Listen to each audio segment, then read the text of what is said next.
नमस्कार। भारत की शिक्षा व्यवस्था देखिए कितनी विशाल है और इसके बिल्कुल केंद्र में है एनसीईआरटी, राष्ट्रीय शैक्षिक अनुसंधान और प्रशिक्षण परिषद। हाँ, एक ऐसी संस्था जो करोड़ों बच्चों और टीचर्स के लिए सीखने सिखाने का पूरा अनुभव तय करती है। बिल्कुल।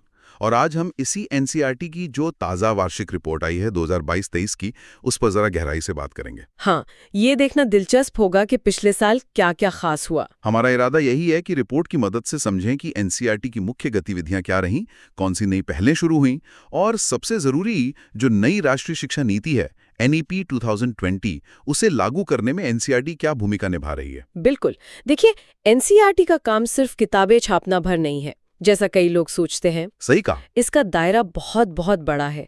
मतलब सिलेबस बनाना, टीचर्स को ट्रेनिंग देना, शिक्षा पर रिसर्च करना और तरह तरह की पढ़ने पढ़ाने की सामग्री बनाना, ये सब इसमें शामिल है। 2022-23 की ये इन्हीं सब कामों का एक लेखा जोखा है। जी। एक साल का पूरा ब्यौरा। तो चलिए शुरू करते हैं। सबसे पहले बात राष्ट्रीय शिक्षा नीति 2020 की ही करते हैं।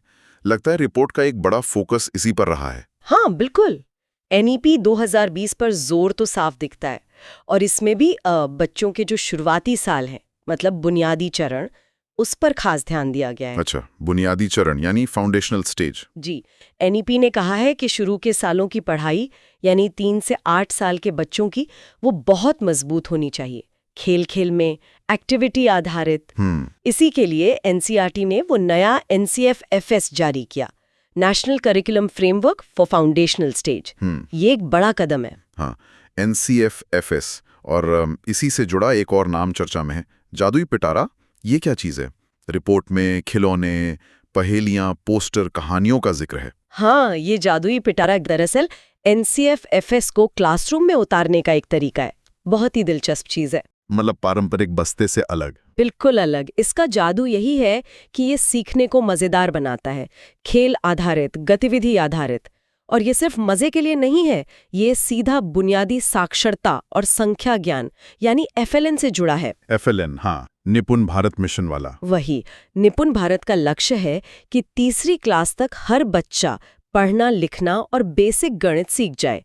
तो जादुई पिटारा और एनसीईआरटी की बनाई दूसरी चीजें जैसे वर्कशीट्स, वीडियो, इन्फोग्राफिक्स, ये सब उसी में मदद करते हैं। और नई किताबें भी आई हैं। रिपोर्ट में नाम थे सारंगी, मृदंग, जॉयफुल मैथमेटिक्स, शहनाई। नाम तो बड़े आकर्षक हैं। हाँ, नाम भी और शायद अंदाज भी नया है।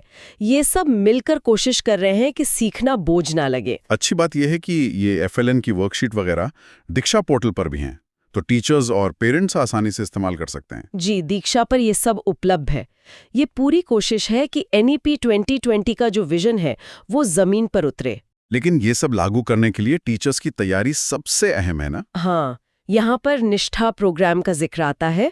रिपोर्ट कहती है लाखों टीचर्स और स्कूल हेड्स को ट्रेनिंग दी गई। ये संख्या तो बहुत बड़ी है। हाँ, निष्ठा यानी national initiative for school heads and teachers holistic advancement. ये वाकई में एक बहुत बड़ा कार्यक्रम है। लाखों में? जी, लाखों में।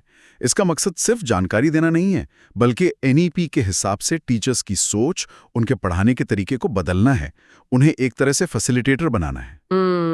इसके अलग अलग वर्जन है, प्राइमरी के लिए, सेकेंडरी के लिए, एफएलएन के लिए और छोटे बच्चों की देखभाल और शिक्षा यानी ईसीसीई के लिए भी। और ये ट्रेनिंग होती कैसे है? ऑनलाइन? दोनों तरह से, ऑनलाइन भी और आमने सामने भी, जिसे ब्लेंडेड लर्निंग कहते हैं। हाँ, इतने बड़े स्केल पर क्वालिटी बनाए रखना चैलेंज तो है, पर एनईपी को लागू करना है तो ये जरूरी है। यानी टीचर्स के साथ साथ अब एडमिनिस्ट्रेटर्स को भी इसमें शामिल किया जा रहा है। जी, अब व्यावसायिक शिक्षा के टीचर्स और स्कूल एडमिनिस्ट्रेटर्स के लिए भी निष्ठा मॉड्यूल विकसित किए गए हैं। मतलब पूरे सिस्टम को साथ लेकर चलने की कोशिश है। सही। और जब सीखने सिखाने का तरीका बदलेगा तो फिर उसको जांचने का तरीका भी बदलना पड़ेगा। रिपोर्ट में परख का जिक्र है, PARAKH। ये क्या है? परख यानी performance assessment, review and analysis of knowledge for holistic development. ये एनईपी की एक और बड़ी और महत्वपूर्ण पहल है। इसका क्या काम है? परीक्षा लेना? सिर्फ परीक्षा लेना नहीं, इसका मुख्य काम है पूरे देश में असेसमेंट के लिए, मतलब मूल्यांकन के लिए नियम बनाना, स्टैंडर्ड तय करना, गाइडलाइंस देना। अच्छा, मतलब जैसे अलग अलग बोर्ड्स हैं, हाँ। उनमें एक रूपता लाने की कोशिश। बिल्कुल। आप सोचिए कितने सारे स्कूल बोर्ड्स हैं हमारे देश में, उनमें बहुत अंतर है। परख का एक बड़ा मकसद इन बोर्ड्स के मूल्यांकन में एक तरह की समानता, इक्विवेलेंस लाना है, ताकि बच्चों को दिक्कत न हो। ये तो जरूरी है। हाँ, और साथ ही ये बच्चों की सिर्फ किताबी नॉलेज नहीं, बल्कि उनके ओवरऑल डेवलपमेंट को देखने वाले समग्र प्रगति कार्ड यानी हॉलिस्टिक प्रोग्रेस कार्ड पर भी काम कर रहा है। ये तो बहुत महत्वाकांक्षी लगता है, पूरे देश के लिए एक जैसा मूल्यांकन ढांचा। चलिए अब थोड़ा डिजिटल तरफ चलते हैं। टेक्नोलॉजी का रोल तो बढ़ता ही जा रहा है। पीएम ई विद्या का जिक्र है रिपोर्ट में। हाँ, पीएम ई विद्या तो अब शिक्षा का एक अहम हिस्सा बन गया है। कोविड के टाइम पर इसकी जरूरत महसूस हुई थी, लेकिन अब ये स्थायी हो गया है। इसमें कीवी चैनल्स हैं, रेडियो हैं, डिक्शा है। जी, एक कक्षा एक चैनल वाला कॉन्सेप्ट, हर क्लास के लिए एक टीवी चैनल। इसके जरिए डिजिटल सामग्री बच्चों तक पहुंचाई जाती है। और रिपोर्ट में लिखा है कि ये चैनल 12 से बढ़ाकर 200 करने की योजना है। ये तो बहुत बड़ा विस्तार है। हाँ, योजना तो यही है कि पहुंच ज्यादा से ज्यादा बच्चों तक हो, खासकर दूर दराज के इलाकों में। और इस डिजिटल पहुंच का सेंटर है डिक्शा प्लेटफॉर्म। बिल्कुल। दीक्षा यानी digital infrastructure for knowledge sharing, इसकी सबसे बड़ी खूबी है इसकी विविधता। लगभग 36 भारतीय भाषाओं में कंटेंट है। 36 भाषाएं? हाँ, और सिर्फ किताबें नहीं, वीडियो, ऑडियो बुक, प्रैक्टिस के लिए सवाल जवाब, सब कुछ। और अब तो इस पर वर्चुअल लैब्स भी आ गई हैं। वर्चुअल लैब्स मतलब बच्चे कंप्यूटर पर ही साइंस के एक्सपेरिमेंट करके देख सकते हैं। ये बहुत अच्छी चीज है, खासकर उन स्कूलों के लिए जहां लैब की सुविधा नहीं है। हाँ, ये तो है, लेकिन पहुंच का सवाल फिर भी रहता है। कनेक्टिविटी। हाँ, कनेक्टिविटी एक चुनौती है, मानती हूँ, लेकिन टीवी और रेडियो के जरिए उस कमी को भी कुछ हद तक पूरा करने की कोशिश है। टेक्नोलॉजी में और भी चीजें हैं। ई पाठशाला ऐप, पोर्टल का जिक्र है, किताबों में QR कोड्स। जी, ई पाठशाला पर किताबें डिजिटल फॉर्मेट में फ्लिप बुक की तरह पढ़ सकते हैं। QR कोड स्कैन करके आप सीधे वीडियो या उससे जुड़ी और जानकारी देख सकते हैं। एक ऑगमेंटेड रियलिटी AR ऐप का भी जिक्र था। ये कैसे काम करता है? AR यानी ऑगमेंटेड रियलिटी, ये एक दिलचस्प तकनीक है। मान लीजिए किताब में डायनासोर की तस्वीर है, आप उस पर फोन का कैमरा ले जाएं तो स्क्रीन पर वो डायनासोर चलता फिरता देखने लगेगा। अरे वाह! हाँ, इससे सीखना ज्यादा इंटरैक्टिव और यादगार बन जाता है। ये सब तरीके हैं टेक्नोलॉजी को पढ़ाई से जोड़ने के। और इसी कड़ी में एक बहुत बहुत जरूरी काम हुआ है, भारतीय सांकेतिक भाषा यानी ISL का डिक्शनरी। हाँ, मैंने पढ़ा 10,000 शब्द। जी, 10,000 शब्दों का ISL शब्दकोश और उसके वीडियो भी। ये उन बच्चों के लिए बहुत बड़ी मदद है जो सुन या बोल नहीं सकते। उनके लिए शिक्षा के दरवाजे खोलता है ये ISL शब्दकोश तो वाकई एक बहुत बड़ा कदम है समावेशी शिक्षा की तरफ। और एक प्रशस्त ऐप का भी नाम था। हाँ, प्रशस्त ऐप। ये स्कूलों के लिए एक तरह की दिव्यांगता स्क्रीनिंग चेकलिस्ट है।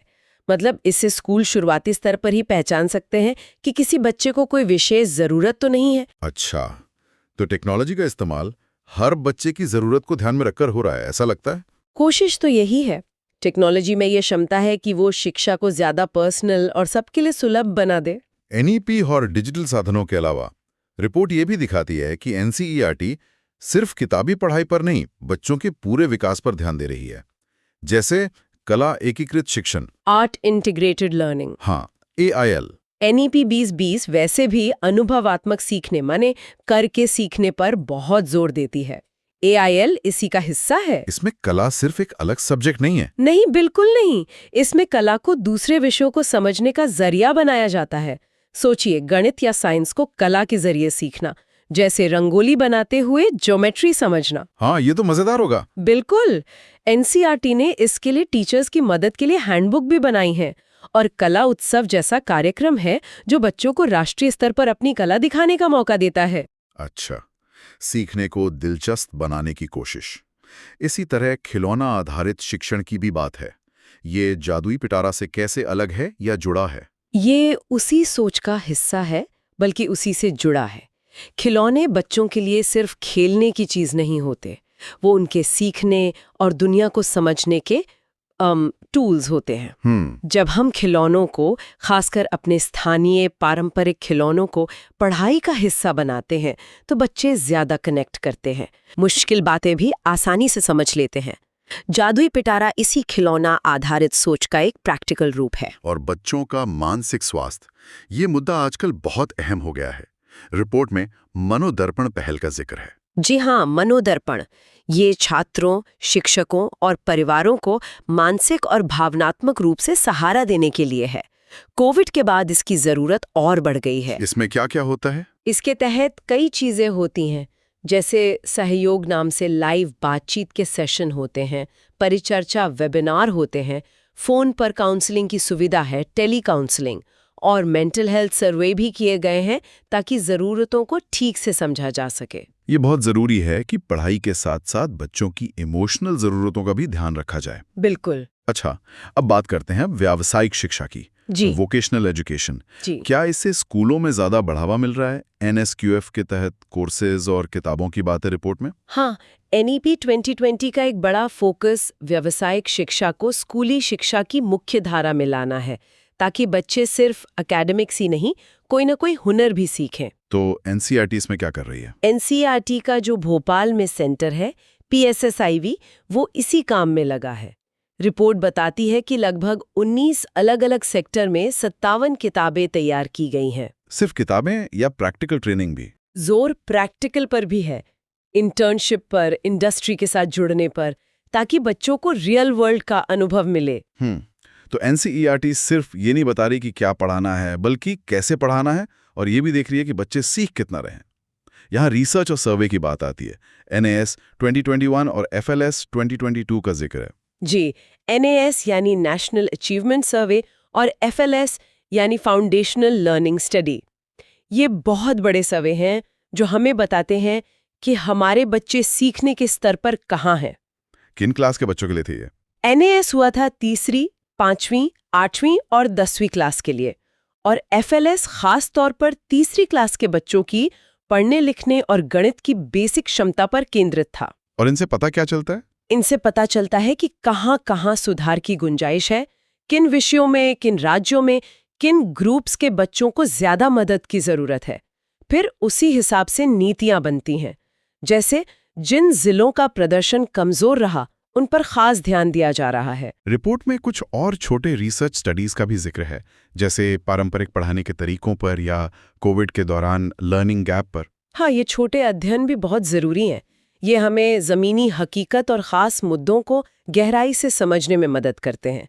जैसे एक स्टडी थी कि स्कूलों में जेंडर इक्वालिटी पर बनी फिल्म कोमल दिखाने का क्या असर हुआ, या पॉक्सो एक्ट पर जागरूकता कितनी है। इस तरह के शोध बताते हैं कि क्या काम कर रहा है और क्या नहीं। सही बात है। बिना रिसर्च के सुधार कैसे होगा? बिल्कुल। और रिसर्च के बाद आता है प्रकाशन। रिपोर्ट में एक आंकड़ा था जो मुझे चौंका गया।